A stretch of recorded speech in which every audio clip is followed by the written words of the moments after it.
podcast. I am your host, Careshmeh Dean, and today I am doing something different than I've ever done. I have 3 people, almost. I've got a good chunk of the cast of Christmas Roses joining us.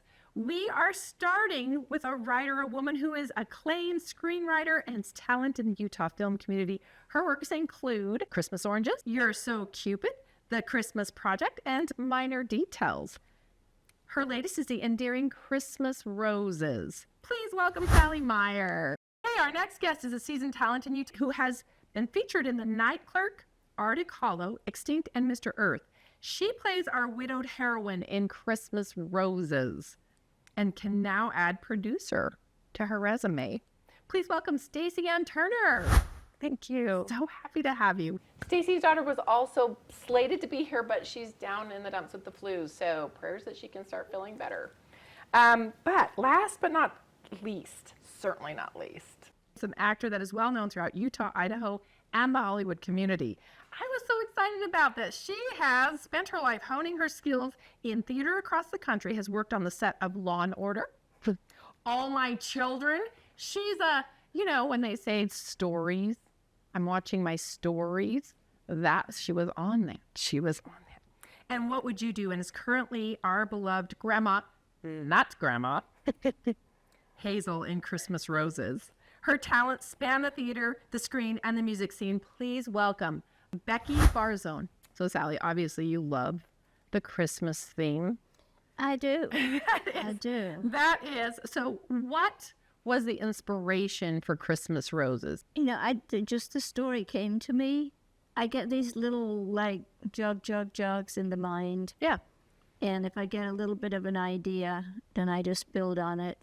And this was written about 6 years ago, and it waited.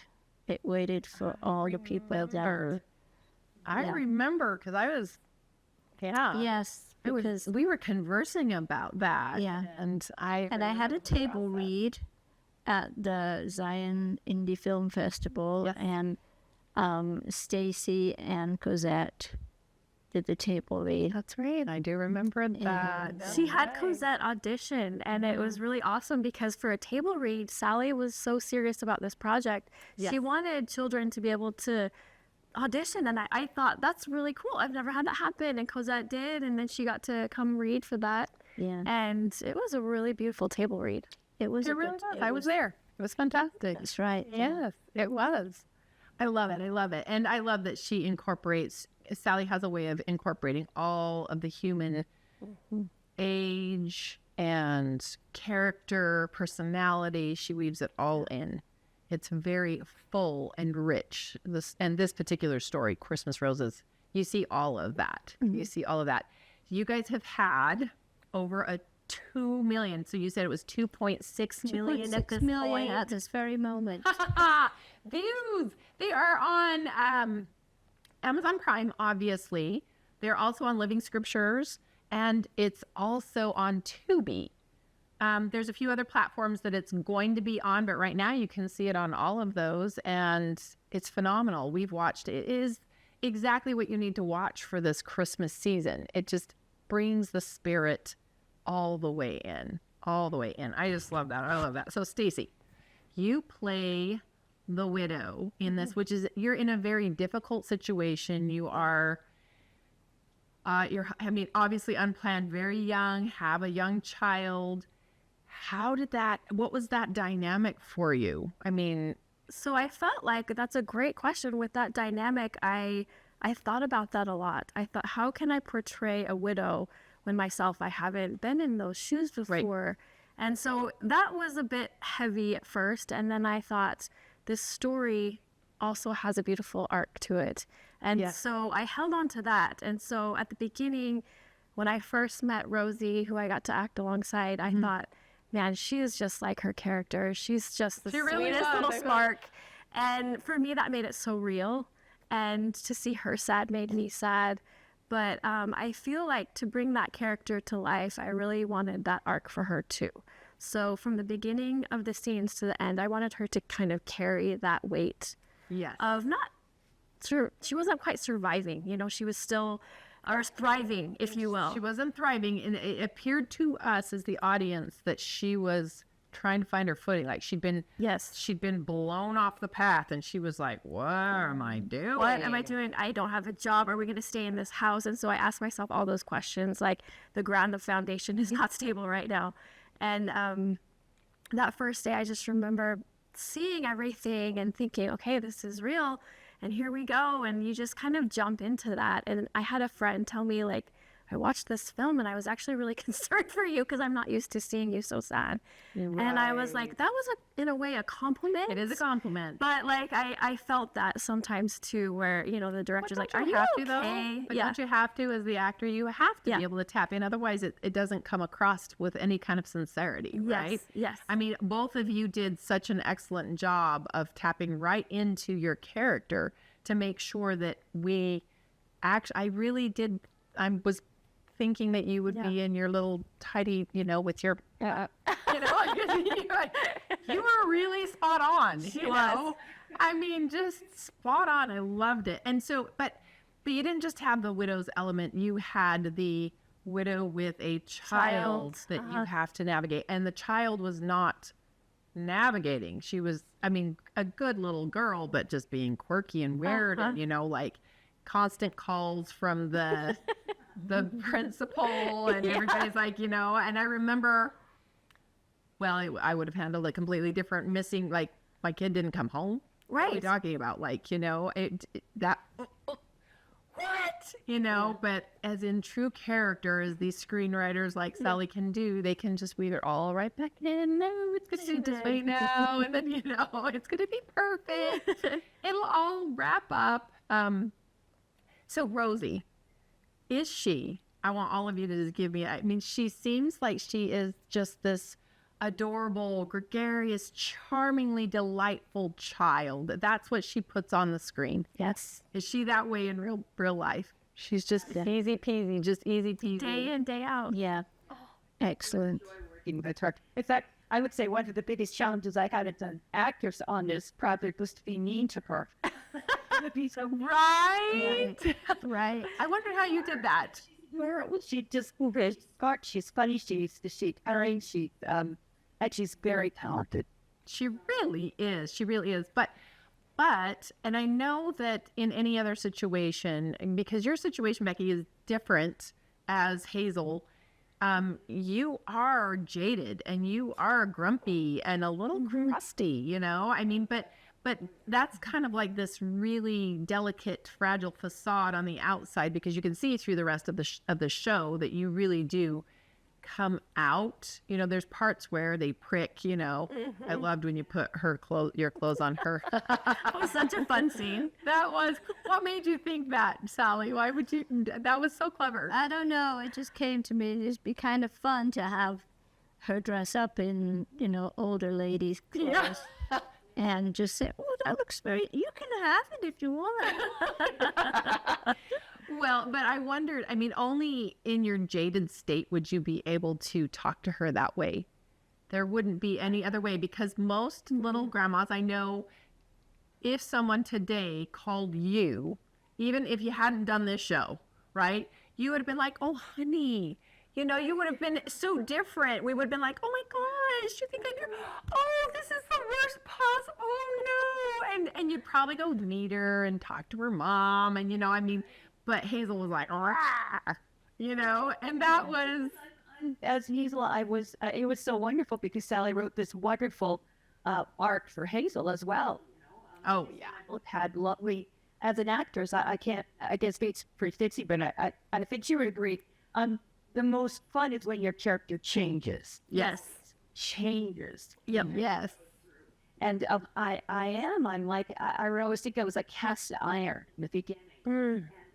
Maybe not that solid. You weren't that solid. Of a Grinch. We could see. I think I was. Oh, okay, yeah. Base she is. Right. The joy of it was to have Rosie they work her way through all those defenses, you know. She's tenacious. Yeah. I mean, she'd give Pollyanna a run for her money. Yeah. Yeah. Serious. She's a very talented actor, and it was a joy working with her. And with Stacey as well. I think some of the cutest had right. He's starting, I thought this all happened. Yep. Yeah. I would just look at Stacey, and she was so kind to me, even though I was such a curmudgeon. Agreed. And that came through. That really did come through. Like how, I mean, but you're a person, I'm sitting here with you and I can feel that that's just the kind of person you are. Just very like, oh, it's okay. It's okay. Let's just, I love I'm what gonna wear Becky. your really awful clothes. If you I'm make gonna me be happy about it. She gave me so much to work off of, though, because we were so opposite in those scenes that I kind of was taken back. I was like, oh, this is really good. I love She's it. giving me so much right now. Fun to work against each other. Yeah. There was super good chemistry. For any of you who have not watched it, there was super, super great chemistry. I mean, everybody was very well cast, which, by the way, Sally is also a casting director, so she's got like about that as well. I should have said that in her big accolade. But she knows how to spot who should be where, what they should be saying, all of that. I mean, it was beautifully written. But I think the only people. Even the casting of Stacey's late husband. Oh my gosh. Oh, One, which I actually saw the movie. I didn't work with him. I didn't meet him. I didn't see him until I saw the movie. And all of a sudden, just that one little scene, what he brings to that, for even as family, you just all of a sudden understand Stacey's journey as a widow and how awful it is for the two of them. Yes. Yeah, because he was wonderful. Yes. Morgan. Wonder their book. Absolutely, yes. That particular actor is amazing. Morgan is just, I've seen him in quite a few things, and He's amazing. he is. He showed up to set, and everybody was just drawn to him because he's so warm. he's and got a kind, light. and He definitely. Yeah. But I mean, I could probably say that about every single one of you. I'm just thinking, I'm listing you guys off in my head, and I would say the same thing. There was just a great collaboration of talent. But speaking of the arc, you mentioned the arc a couple of times, and there were a couple characters that didn't need an arc. They were steady Freddies, and they were both the men. They were just steady Freddies, I mean, there was obviously a falling in love for Casey Elliott's, his, would you call him Pastor Walker? Is that what Pastor Walker? Ian Walker. Yeah. Ian Walker. So, right, he had that whole falling in love thing, which your character was like so quick to be like, oh, Yeah, she's like, the pastor? He's handsome. And, I know, and then okay. Hazel. He's kind of cute, don't you think? Yep. yes, I really love that. But he was pretty steady, and so was Gabriel. Now, Gabriel, if you want to talk about just a steady show up every time, never give up, he was Yes. eye on the prize. At the point where I believe he has given up, Rosie, of course, orchestrates it that he gets to read all the letters that I wrote, and Yes, courage to come to the room of rights. yes. Yeah. That's That is a little bit. You're right. But I would have completely expected that from him, because anybody who's holding a torch that long, that was, I mean, that was gonna a follow through. long time. And that was the sweetest love story. Yeah. I think in the whole movie. We were all rooting for you to finally crack a little bit of that off. Like, oh, how, and what an interesting juxtaposition that you knew, like you knew it. You were just still holding that over his head, but you knew he was giving you those roses, and when you didn't get one, you were just like, that scene was really hard to watch for me. Yeah. I was like, I love it. So that the movie really says so much about forgiveness on something, not just between Hazel and Gabriel. I was thinking, Sally, when I was watching it recently about even the moment of forgiveness between Winnie and Frida. oh yeah. That movie, it's like, Yeah. it demonstrates that it doesn't matter who you are or how far you've Agreed. resentment and hardening of whatever. It is possible to forgive. Winnie forgives Frida, and Frida Yes. Blown away And then you get to see it all the way up the ladder to to Hazel and David. It's another about forgiveness. I mean, we have so little of that in our world right now. We really do. And I think your character in particular illustrates, you were always forgiving everyone. Like, because I think your character felt so incapacitated I think so and too, just like, man, I keep screwing up. I'm just hoping people will forgive me. Yep. Right? Which you weren't screwing up. You were just surviving. Trying to right? get by. You know, and both Sally and I understand that position very clearly how hard that is, how struggling that is. But your character, your way, and everybody deals with that loss differently. Like me, I would have been like, tough titty, said the kitty. That's how I roll. But yours was just like constantly, like you were apologetic the whole time, right? But that whole, so interesting to watch you and how you would like you're a lesson in of yourself, that your lack of forgiveness caused so much pain and suffering for yourself, right? Like your life was not as rich as it was once you forgave and let people in, because you didn't just close the curtain on him. It was like everybody was like, I'm like the way, yes. And it's, I don't know, I know a few that used to can identify this, but with this, like some houses, but you can, there is that kind of almost perverse pleasure in that kind of resentment and pain and self-pity, hey, Hazel, he's way deep in the pity for her, oh, poor me, I was jilted kind of thing. But there is, as the years pass for her, I think there's almost a kind of perverse pleasure in that role. It's kind of familiar to you. right. Forgiving Israel. Anyway, so I just think, yes, sometimes that can harden us like an armor, like on. Well, you become accustomed to a certain way of thinking and doing, and you're so comfortable in it that any venturing out of that mode is scary. I know several people in my life who are that way, that, they have a moment away from the misery and they're so terrified in that comfort and peace that they run, almost running back to it to just embrace it. Right. Which I have a friend who says, we'd rather stay in familiar pain than launch into unfamiliar bliss. I love that. That is 100% accurate. That was 100% accurate. So, how was it? Casey Elliott is a talent in his own right. He couldn't be here because he is on tour with all that he's doing. I mean, he's a cool cat. He is. But he does seem very genuine. Absolutely. And so, so how was that playing his love interest? It is so awesome. He has a presence, he brings with him a lot of joy to set, and he's so much fun. So the first time he came on set, he just was like happy to see everyone and just joyful. And so he really portrayed just a genuine character and fit the role. And I feel like he could get in front of an audience or be the pastor and everyone would listen. Yes. And I agree. I know that you were delighted that he agreed to Yes, I was be on it. very delighted. So what did you say to him how did you woo him, Sally? Well, I actually didn't.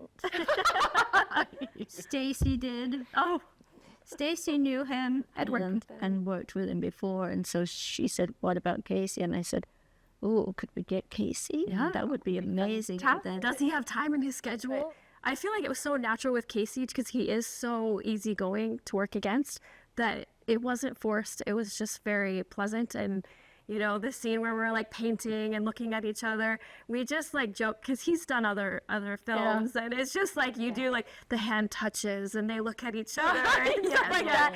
But it was just so subtle and beautiful. It didn't have to be forced. It really was. It was cute. It was obviously adorable, but something deeper than that. That was on the surface, but there was this, I felt it and felt, oh, I love that. There was just a pure goodness.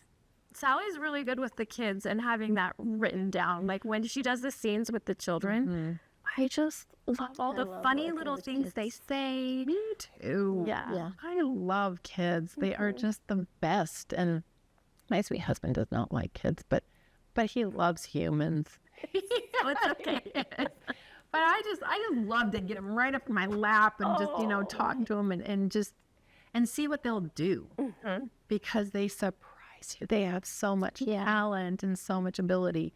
So your interaction when you first had to interact with Rosie as Hazel, how was that? You said it was hard to be mean to her. Elaborate. But as an actress, it was really fun because she's wonderful. Rosie is very focused. She knows who Olive is. So I could push and be mean and not be afraid that Rosie, a little girl, would be offended or scared. She stood up as Olive. That she wanted me to be her grandmother. She was not taking. Right? That's what I love about the story. I'm like, wow, this kid. No, she pushed back. She did. You both, we both knew who our characters were, and it was great. I would push her and be mean, and she would just stand up and push back like this. Yeah, persistent. That was probably the most surprising thing. Was like she's like, well, okay, so you're not, but you could be.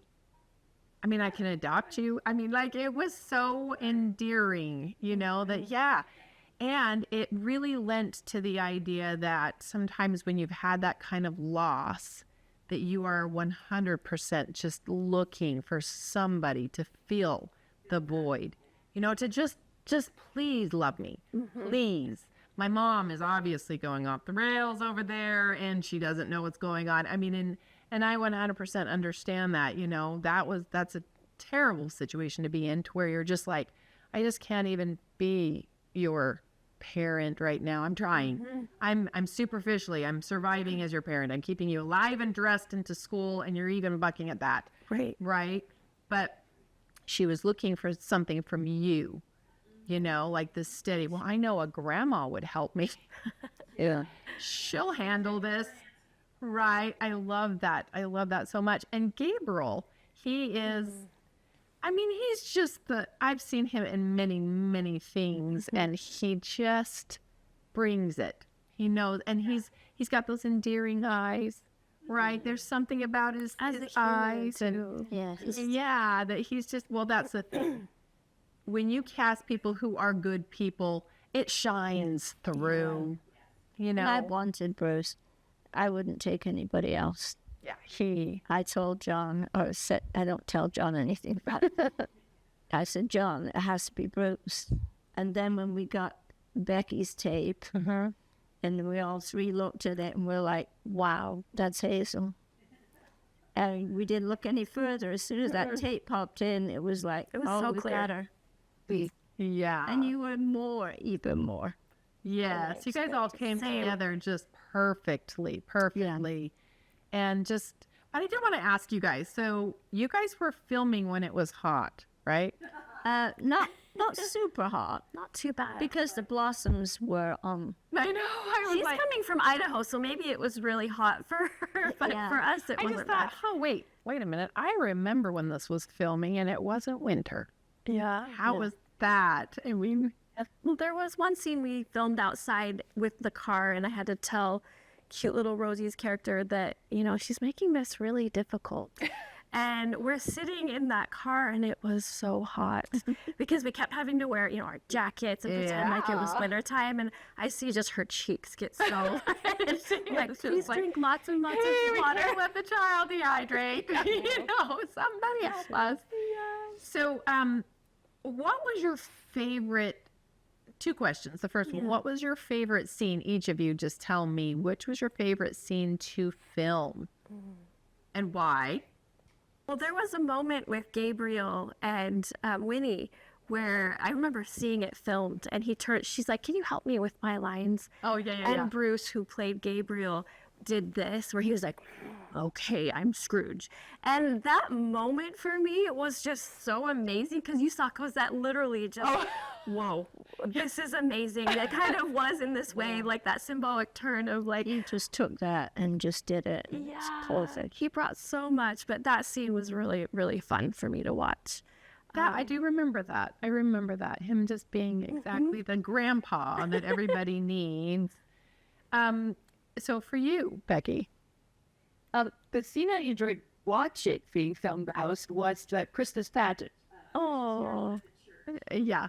Loved it. Everyone's work in it, and Sadie, the customer, was just brilliant in how she put them all out. And I just thought it was like the best, really, church Christmas pageant you'd ever seen. It really was. I mean, talk about right out of a picture book.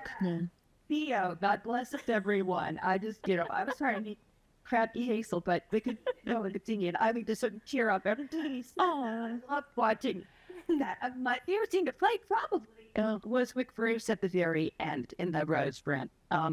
It was just, she gave so much in that scene. I could see exactly why I, as Hazel, fell in love with them in the beginning. Right. Let it go. Why it hurt so much. Why it hurt so much. So much. I wanted to marry him, but I can't let this go because I could see why I fell in love with him in the beginning. So I love that scene because Bruce just stayed, and he doesn't.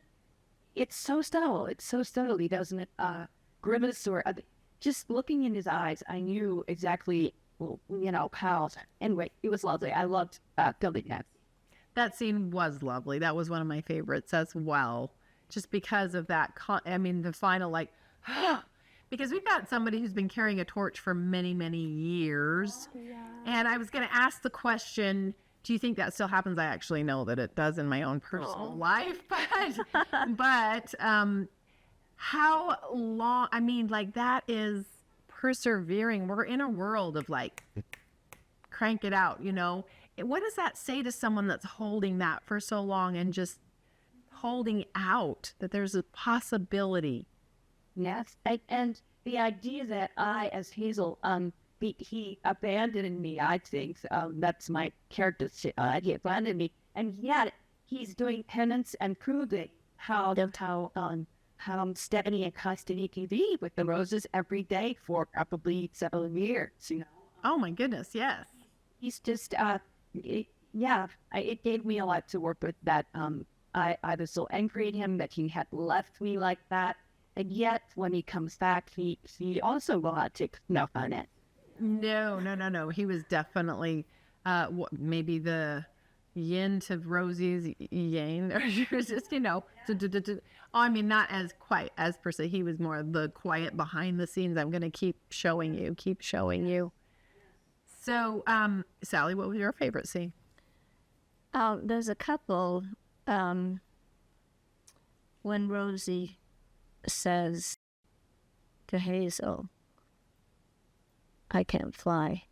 And she's come to that point where she needs Hazel. She all this, that plan A is gone and now it's plan B. Yeah.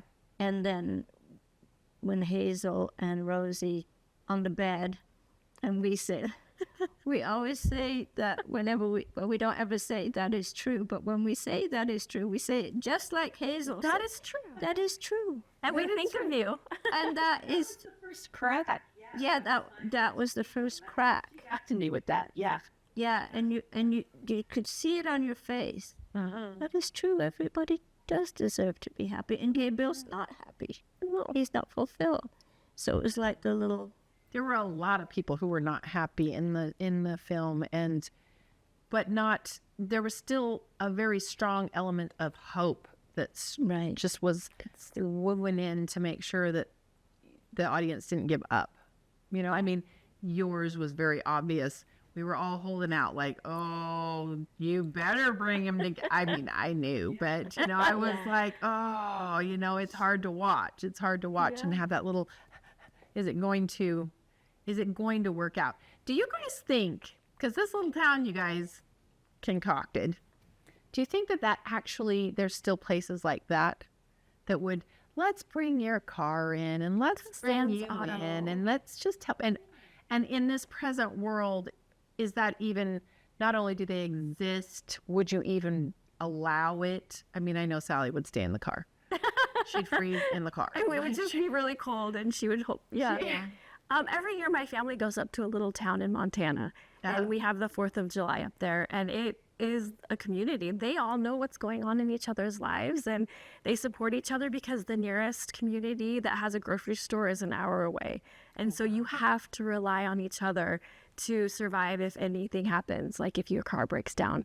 Okay. Somebody, you're you right. just hope like within the next couple hours someone will drive by and help you out, because even self-service doesn't work there. So Oh, it's wow. interesting. Yeah. So I know there are some that exist. It gives us hope. It gives us hope, and I think that's what the audience always wants to hope for. And even, in fact, one of my favorite scenes was when we were sitting at the table and we had the Christmas feast. And even when you have hope, sometimes things don't go the way that you plan them. Exactly. That And was it really was like, so, I immediately like, look at all that beautiful food. I know. And it was just so like seeing how we wanted to make Hazel feel special, because it was just like, we have got to break this ice no matter what happens. Nothing changes, Hazel. We love you and we're going to get through this. Like in my mind as that character, I was hoping that Yes. we could continue that and be that family in a way unit. Yes. And thank goodness for what happened after that. You know, like, Rosie to the rescue. yeah, there was hope. Rescue. What do you guys see yourself doing in the next 5 years? Like, what's your goal? Well, I'm going to just keep writing. I just finished it's not quite finished, a film script called The Ways We Part Ways, and it's about 4 widows that go on a journey, and it's not darker, but it's not all flowers and hearts. Sunshine and roses. Right. I just keep writing, and I love to write. And you're so good at it. You are so good at I it. think there's a higher power involved Oh, 100%. because I am not that smart. But when I'm typing, ideas will come, and I attribute them to my Heavenly Father. 100%. I agree with And he gave me a talent. I didn't start screenwriting until I was, well, I'm not going to give away age or anything, but I was well out of high school for sure. And you do get a writing bug. It Oh, is yes, a you bug. do. And In then, your book, yes. yes, Once yes. you get on that writing bug, it becomes a part of you. It really does. And the computer calls you in. And I Let's love sit down. yes. Please. Get let's together. Yes, let's get together. I love that your next one is about widows. I know that usually they'll give a little slight credential to it's a widow, you know, and you know, they don't really fully develop that character, Right. right? Or give any resonance to it. It's just, and that's the reason why in our culture, they just flip right over the top of it. You know, people don't understand how to deal with that. But I'm excited to see this one. I think there needs to be some darkness. I think we need to have some reality checks on, yes, the world, it's okay to be sad. It's okay to be happy. It's okay to be a little depressed. In fact, I had one of my podcast guests, and she said, it matters how long. Emotions are free. Feelings are free. But it matters how long you stay in them. Yeah. Like, it's okay to be mad. You just can't be mad for very long. Like, you've got to learn to get over it. But when it comes to loss, there's no dictating that. And I think that is something, you know, I call it hot spaghetti on the floor. There's literally, it's too hot to pick up. And you don't even know how to, it's slimy and it's just, blah, you know, so it's all over. Yeah. You know, so I'm very excited to see this one. And I think you should stick to your guns. Make sure you keep the dark. There needs to be some dark because people need to know that that's what actually happens. There is, I mean, we couldn't fully develop Hazel's reason, but somewhere in her character, she spent nights crying. She spends nights Eating the whole pie. screaming and just, you know, being super mad and upset. So, and that needs to be there, you know, obviously in your film, there's not enough time, but focusing on that, I think that's very important. So, what about you? I want to be like Sally. I've always wanna go admired be- her. Me too. I just want to be so much like her. I admire her work ethic and her ability to focus on all the beautiful things in life, regardless of how how Yes. hard it's been. And I don't know, I just want to keep finding stories that she writes, and whether it's producing or acting, I just want to always be challenged. I want to work with you too. Yes, it's I such a well, joy. 100%. Well, tell me about the producing though. So this was your first foray into First it, time. right? And you were Yeah, we were looking for a story to produce, and another story didn't work out. And it was at that table read when we first met. I just had a feeling, because Sally's been a casting director. I don't know if you know, as an actor, going up to a casting director can be a little intimidating. She's not intimidating, but just the thought that she's a casting director. Yeah. And I just felt like I needed to dig a little deeper and be like, Sally, I know. tell me about your projects. I hadn't quite yet announced or said anything about producing, and what does that cost look like, and Right, and right. tell me a little more. And she was very honest, and she's like, here's the numbers and we'll see. And at the time I was already tied up in another project, and so I was like, well, this is how much I could do. It's probably not going to meet where you need to be this year, but maybe in the future. Right. And then a year later, I got a message from her, and she said, hey, would you like to produce this? I'm talking to John Lyon. And it was amazing and almost heaven sent how things fell into place for this film. I just would love to talk about that for a minute, because the moment she said that, the timing was right for my husband and I to produce. It wasn't the year before, but it was at this moment. And so I said, Sally, you're not going to believe this, but we can do this. And then John, everything fell into place. Yeah. We did have one setback where we lost a member of his crew. Was it a week before? I do remember 2 that. days before. And I do that remember that. really humbled, I feel like, all of us, and put us in that mindset of how precious life is. And we thought of him often, Yeah, we and did. I can't imagine the crew. It is definitely a reminder. We get so set in what we're doing and how we're doing it that we forget about the fact that we don't have anything but the very moment we're in. Right. That is what we have. And you definitely want to lay your head down at night knowing that you said the right things or said everything. To me, I want to say all the things I need to say before I go to bed, just so that so I make sure that people know how I feel about them. And, if I get to start the next day, great, I'll do it again. Yes. You know, So accolades to our crew for still making it happen. I just have to hats off to our director and our whole crew, because they showed up in that morning process yeah. and still created this beautiful film. I'm so I will grateful. say this, not to say that, his passing was for that purpose, but I'm sure it lent to it. He had a greater reason for what his lifespan and his purpose was. Yes. But part of it was to add credence and the creative necessity to understand the story, because the story is a mourning story too. Right. So Right. I love that.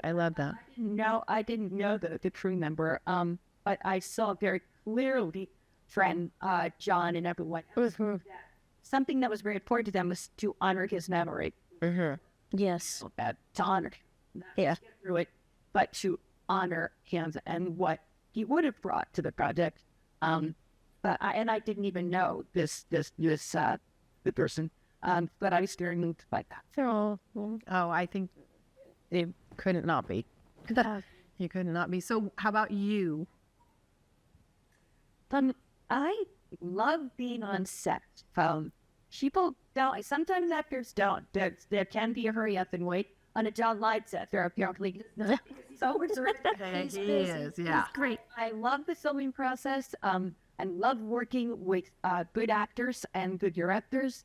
I'm very, very fortunate that here in Boise, I get to sing a lot. Oh, I love that. I sing too, and I love opportunities to do that. It makes you happy, right? Yes, it makes me very happy, and they are three very different kinds of. There's a blues band and a harmony trio, and then jazz piano with this great American songbook. So I get to do a lot of but I really am always looking for. I love making movies. I love being on the set. So I hope that comes my way, because I really direct, particularly when it's in the service of a script that I really don't. This one there. I'm really proud of what this movie says, and how it was made and what It's a great legacy. It's a great legacy. hoping that my higher power and divine order brings more work to me that that I can be so joyful about and so proud of and so happy about.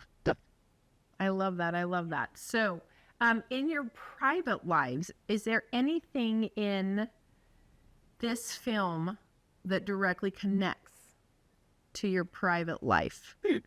I would simply say my long-term marriage ended, and I have found a lovely companion now, and I just feel that the idea that Hazel could still feel whether she wanted to admit it or not, whether I wanted to admit it as a yes or not, feel such a passion as well as Oh, yeah. for Gabriel, and the idea that I think you referenced it with saying it's passion and romance possible after a certain age. I'm going to tell you here. So, Yes. it's really connected to that part of it. That for all Hazel's hearing it at Gabriel, she still feels very deeply, and when they finally reconnect, it's more than just friendship that binds them. There's still chemistry. I firmly believe that love and passion is alive at all stages of life. And I feel it's sad when someone, doesn't think that. I think that's definitely part of life. It's beautiful. And I know people who are getting married at like 80, 85, and they're still hot to trot. My grandpa got married at 90. It's Still possible. hot to trot. And they're loving it too. Oh, yeah. I think it's a reminder. Like you can probably tell me, it is a reminder that, oh my gosh, I am alive. Yeah. Yes. Oh, I'm alive. yes. You can surprise yourself with the depth of your emotions and your feel. Yeah. It's love. Okay, well, wrapping it up. This is my crazy little. What's your favorite ice cream? Go. Mint chocolate chip, Mint chocolate. Why? because it's good. Because it's just so yummy. And I like the crunch of the little mints in it. Yeah. When you're, do you want cone or in a cup? I like cone. Me too, because I want to crunch that cone. Yeah, I want to eat. I can't eat the plate, but No, want to eat the whole just thing. keep eating it all the way down. Have it. I Have like hot when there's a fudge. little. Yes. That's why we love each other. Yes. We connect on a ice Many- cream level as Many well. levels, go but get that ice one in cream. particular. Okay. I'm going to have to say German chocolate because I love the crunch. I need something with crunch you. in it. Yep. Give me some of that texture with Sisters from another mister, right? coconut. Yeah. And yes, German chocolate. That is actually my favorite. And if I can get it with malt, I love the extra malt too. Love it. Love it. Love it. Yummy, yummy. Cone or cup? Cone. Absolutely with that crunch. Do you like the chocolate in the bottom of the cone? So that, like you get to the rest and then it gives you that little and surprise!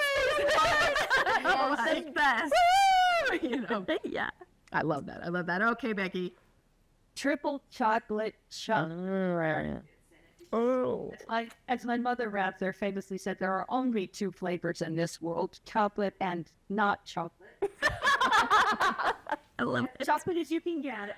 Chocolate chunk with chocolate syrup on it Oh, I love it that way. when it's out.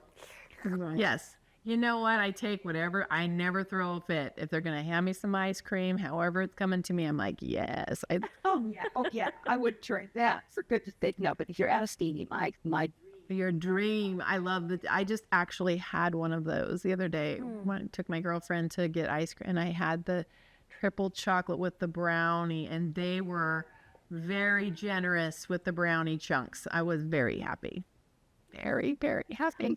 So, well, thank you, ladies. Anything else you guys want to give us your last little hurrah before we wrap? Go see Christmas Roses. Go see Christmas Roses. It really will. Such a great show. It is. You can see it in the theater, but you can also see it on Amazon Prime. You can see it on Tubi and Living Scriptures. And do you guys have a website? We don't. No website? Okay. Amazon Prime, Tubi, Living Scriptures. Go see Christmas Roses. Oh, and Spark TV. Oh, and Spark TV. Yeah. Spark TV.